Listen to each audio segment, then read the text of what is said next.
Hi, so today I'd like to talk about another myth in student voice, and this is that sharing your survey results back with students, be that the numerical data or the qualitative free text data, would create a backlash.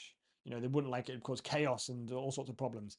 When in reality, what being more transparent and sort of talking to students about, okay, this is what students typically say about this course or on this program or on this faculty, that openness, that transparency builds trust and starts that communication and collaboration, which is the whole point of the process. If we don't actually share anything, then we're not actually going to build that in any meaningful way.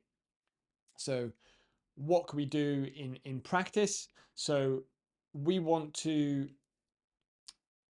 make sure that with all surveys, we want to get increased response rates.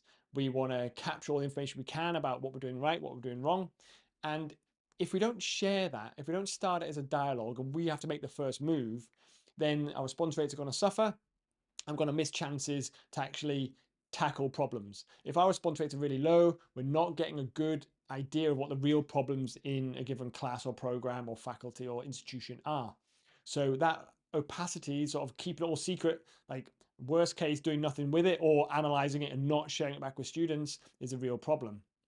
So how do I share it in my practice? So in my part-time role at the University of Glasgow, when there is feedback mid-semester, I pick a few of the juiciest comments, share them back in the next session, talk about them, say, okay, this is what I'm going to do about this one. I actually want to clarify why we're doing that. This happens then because of this, or that's actually an issue because of something else.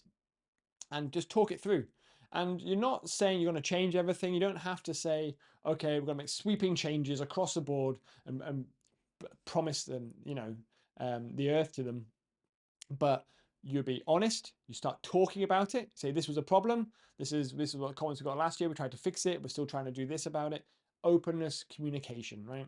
It's the simplest things, and it's incumbent upon us staff to take that first step, right? To start that collaboration with students. We're asking them to do the survey, they're filling in. If we show them we are reading it and we can demonstrate that by actually talking through the comments, I think it's a really quick, easy way to build that relationship.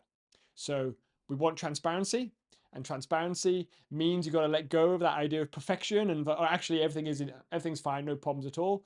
You've got to sort of show there might be issues and what you're doing to fix them. But if you are ready to take that leap, I think it'd be a really big change in how we can engage with students and hopefully improve their educational experiences.